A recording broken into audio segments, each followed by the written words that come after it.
What states is it, Dave, that you cover now?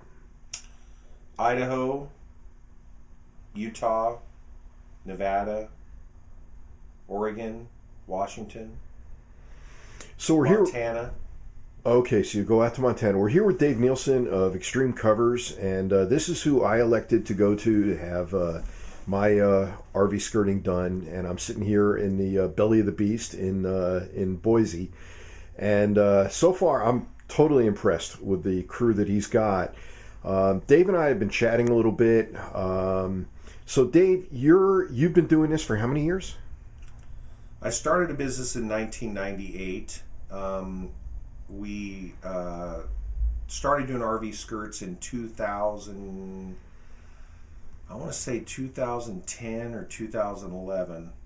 Not sure exactly, but we've been doing them for what now, going on almost 7 or 8 years. I can see from the photos on the wall that you also do a lot with boats, and that explains what you were telling me before, that you're pretty much a four-season business, that when you're not busy with RVs, you're busy with boat covers and things like that.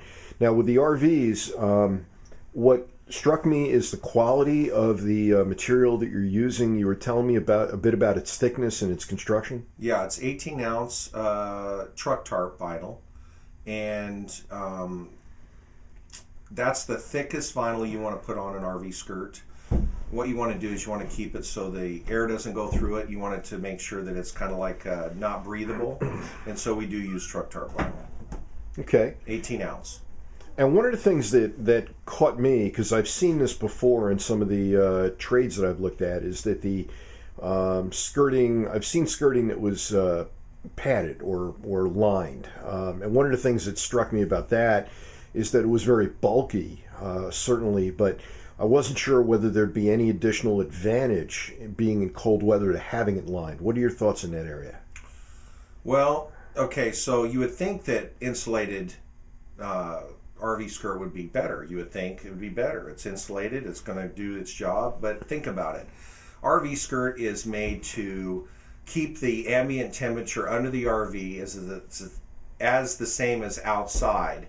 Now, the key is you want to keep the wind chill and the wind out of the underneath of the RV, because most of RVs aren't made like a home. They have lots of cracks. They move around when you're going down the highway, and the air, once the wind comes through the RV, it goes up through the RV, and that's where you lose most of your propane and your heat loss. And that costs a lot of money, and that's where you get cold and where you need an RV skirt and where your pipes start breaking and all that other stuff. So when you insulate an RV skirt, you're really not doing anything, because really all you need is a piece of fabric that's actually airtight to keep the ambient temperature the same inside as it is out. You're also going to save a shitload on propane loss, but etc. You were talking to me about maybe as 25-30% might be a realistic figure that you're seeing from many people as far as what they're saving? Yes, that's correct. It usually takes about 2 years to 3 years to get back the cost of an RV skirt. So if you're only going to be in an RV skirt for a year, I'd probably fight through the coldness through that winter, because then you're not going to get, unless your feet are frozen, and it's worth it to you, because that's really saving your toes from being cold too. That's one of the major things I hear from customers is, my feet aren't cold all night. When I get up in the morning when it's 30 degrees out and 20 degrees out and 10 degrees out, my feet aren't cold. And the heat's going 24/7. And as soon as I put the RV skirt on, their feet are actually warm. Their temperature, the furnace doesn't go on all the time. So that's what the key is. And people that have the insulated RVs, skirts, they would need to have heat underneath the RV. We do not recommend that, because you could catch the RV on fire. So that's why we don't recommend insulating. You're wasting money, first of all, and you're wasting time, unless you were going to heat the underneath of the belly.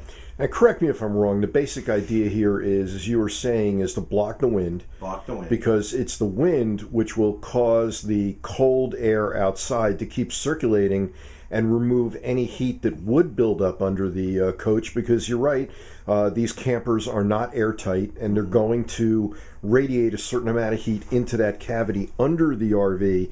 And you said that the material is not breathable. Not breathable. You do not want a breathable fabric. So it'll begin to build up its own heat in that cavity underneath the RV. And as long as you're blocking the wind, and of course if you're up where I am in McCall and the snow begins to pile up, then you've got some natural insulation. Well, that makes perfect sense. And you said occasionally there are issues with skirts, or of course user-caused issues. And you have a unique warranty that you place onto your skirting? I do. It's a lifetime warranty on the thread and the workmanship. Has a 5-year on the fabric. Life expectancy can be up to 10 years on an RV skirt, but we're here for you for the first 5 years. The only thing it doesn't cover is the snaps on the RV, because I don't know what you're going to do with them. We actually put them in. We take care of you. If you need a couple snaps here and there, we take care of that anyway, but we stopped doing that last year. Well, that makes sense. And you're looking at a product that realistically for most buyers is probably going to be between $2,000 and $3,000. And you're looking at a lifespan of about 10 years, so maybe about $200 to $300 a year. And as you said yourself, you're going to see savings on your propane. And we don't know what the cost of propane is going to be down the road, but I've seen it as much as $6 a gallon on rough winters. So very quickly you could recover that cost. Yeah. Cool. Well, Dave, thank you. And that's just one part of the savings, though. Go ahead. The heat loss out of your RV, not only it's going to save you time, but you're going to be cold all winter.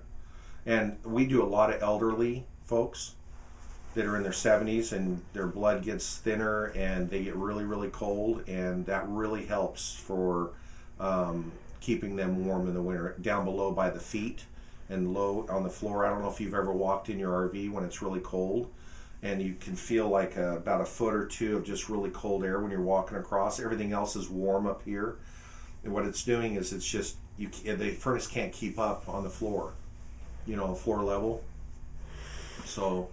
And along those lines, of course, without any skirting at all, you're probably putting yourself at real risk for pipes freezing up, and then that becomes an expense that you have to incur if you end up with any burst pipes as a result of severe cold. Right. Cool. Well, you guys are hearing it direct from the horse's mouth, as we say, and these guys certainly have earned my endorsement. These are tank covers you did for the military? Yeah, and this is a different fabric, but we actually do military contracts. These covers are actually 5 years old, and they're still in good shape. This isn't the same material we use in the RV skirt fabric, and I'm going to show you that next, but I was just letting you know that all of our materials that we use last a long time, because I don't want you to have to spend the money and then in 5 years have to spend the money again. I try to find the best material so that you can not have to see me for a while, because isn't that a good thing? Let's go. I'll show you the material that we're putting on the RV skirt. Rip it as hard as you can. I want you to rip it. I want you to rip it. I can't. I don't have good hand strength, but I can. Okay, hold on. I'm going to cut it some more so that you can rip it. I want you to rip it so you know how strong it is. I'm going to give you a better grip on it.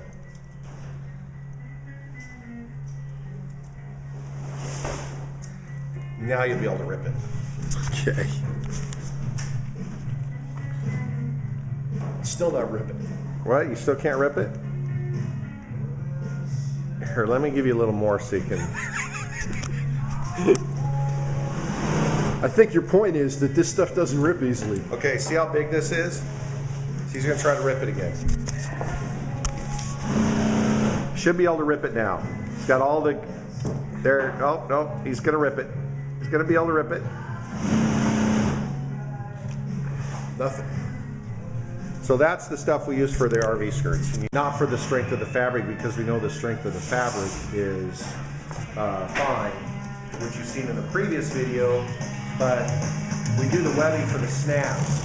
It gives them more to hold on to. And we use actually,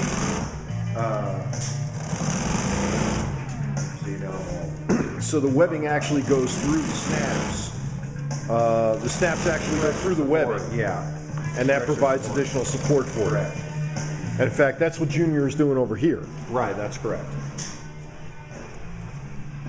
He's putting the turnbuckles in and the.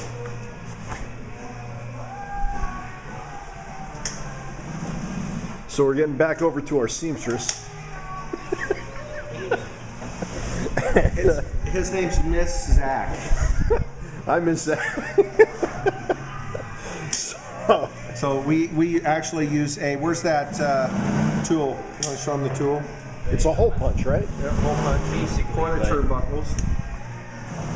they're all custom We made hammer from these CS in Osborne, I believe. individually. That's what takes time. And then the rest are holes for the snaps. And then we'll actually put the turnbuckle washer in there, and then the turnbuckle's already on the RV skirt. We also leave this overhang here, so it's easy to get a hold of.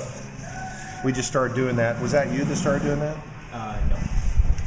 We leave you a flap, so when the two panels are hooked together, it's easy to remove the Velcro. If you try to put them together without it, it's a nightmare.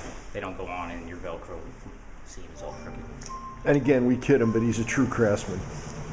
It's funny looking though. He is a funny looking craftsman. We also give you a foot overhang. If you're looking at this RV flat, we also give you a foot overhang. These are going to sit on the ground, and so this is going to fold up. This is going to be under the ground, and this is going to be where your cleat or your stake goes. Okay. And then if you need bricks, if you're on a cement or a pavement, you'll put the bricks laying them on the back side of this. Okay. Park to park or travel or anytime you meet any RVers, you just swap ideas around and create your own. I've seen people do some weird things with it. They have the excess folding out, Oh yeah, folding flower out. pots on it, Oh yeah, we've seen all kinds of. all kinds of things. You name it, there's someone coming up with it. Well, that was something, right? Dave is quite a character, and he runs a good shop. He makes a good product, and I'm glad I have it. There actually is a 5th video in this series. So if you go over to rvacrossamerica.net/RV skirting, you'll have a chance to see in the 5th video the skirting on my trailer in the field out in the mountains of Idaho for the winter. Caught it just before the real snow came for the winter. So that's an opportunity to see that. Meanwhile, all I can say is thank you for watching the 4 series video so far. And if you go on to the 5th one, I think you'll enjoy that. And thanks for your time. If you have any questions, thoughts, whatever, reach out to me. If you're interested in an RV skirt for yourself, reach out to me, and I've made a deal with Dave where my readers and viewers are going to save a few bucks on one. So feel free to reach out to me, and I'll be glad to get you a price. Okay? Thanks much, and take care.